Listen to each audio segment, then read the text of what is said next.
যতদিন বাঁচবেন তিনটি কাজ কখনো ছাড়বেন না। ইনশাআল্লাহ সফলতা আপনার পায়ের কাছে এসে পড়বে ইনশাআল্লাহ। কিভাবে বললাম? কোরআন যেখানে বলেছে, হাদিস যেখানে বলেছে, কোরআন যেখানে আমাদেরকে সহজ করে দিয়েছে, কঠিন হবে কিভাবে সেটা? তিন কাজ কি? প্রথম কাজ হচ্ছে আল্লাহ সুবহানাহু ওয়া তাআলাকে বেশি পরিমাণে স্মরণ করা, বেশি পরিমাণে জিকির করা। ওয়ালা যিকরুল্লাহি আকবার, আমরা বেশি পরিমাণে আল্লাহ তাআলাকে স্মরণ করব, এক নাম্বার কাজ। দুই নাম্বার কাজ হচ্ছে বেশি পরিমাণে ইস্তেগফার করা। যে নবীজির কোনো অন্যায় ছিল না, কোনো অপরাধ ছিল না, তিনিও দৈনিক 100 বার ইস্তেগফার করতেন। তাহলে আমরা অপরাধীরা, আমরা গুনাহগার, আমরা পাপী-তাপী বান্দারা, আমরা পাপী-তাপী বান্দি, আমাদের কি পরিমাণ গুনাহ, আমাদের তাহলে কত পরিমাণ ইস্তেগফার করা দরকার। আমরা সকলে ইস্তেগফার করব, আস্তাগফিরুল্লাহ আস্তাগফিরুল্লাহ। এটা একদমই শর্ট, আমরা একটু বড় করে করতে পারি। আস্তাগফিরুল্লাহ রাব্বি মিন কুল্লি যামবি ওয়া আতুবু ইলাইহি লা হাওলা ওয়ালা কুওয়াতা ইল্লা বিল্লাহিল আলিয়্যিল আযীম।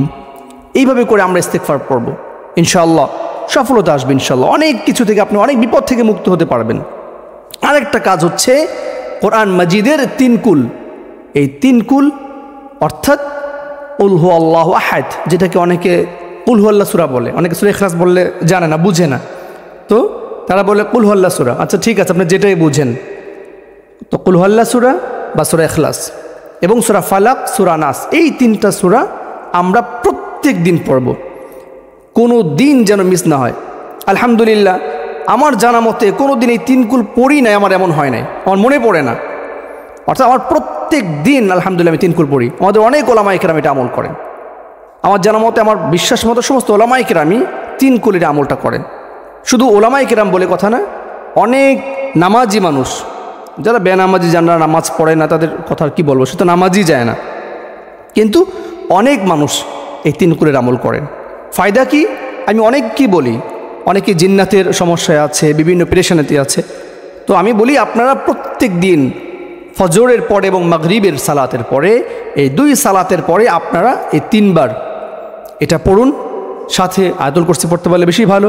আয়াতুল কুরসি এবং সূরা ফালাক, কুল হুয়াল্লাহু আহাদ, সূরা ফালাক, সূরা নাস, এই 3 সূরা পড়ে আপনি হাতে ফু দিয়ে আপনার মাথা থেকে নিয়ে পা পর্যন্ত, আপদমস্তক যতটুকু হাত যায়, আপনাকে একদম কঠিন করে পিছনে নিয়ে যেতে হবে বিষয়টা এমন না।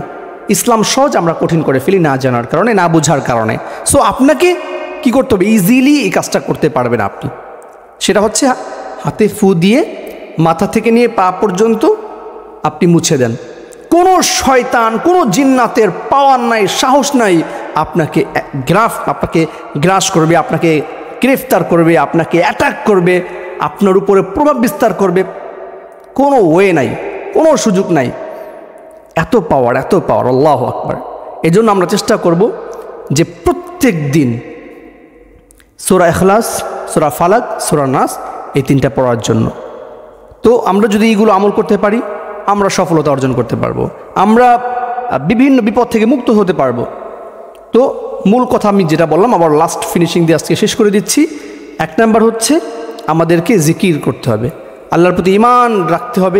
এটা হচ্ছে ফরজ বিষয়, এটা তো থাকবেই, সাথে আমাদেরকে নিয়মিত জিকির করতে হবে।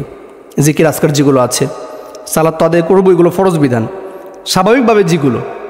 1 নাম্বার হচ্ছে জিকির করা, 2 নাম্বার আমরা ইস্তেগফার করব, আর 3 নাম্বার হচ্ছে আমরা এই 3 কুলের আমলটা নিয়মিত করব ইনশাআল্লাহ। এবং আপনি আপনার ছোট বাচ্চার উপরও আপনি ফু দিয়ে দম করতে পারেন, ইনশাআল্লাহ বাচ্চা ভালো হয়ে যাবে।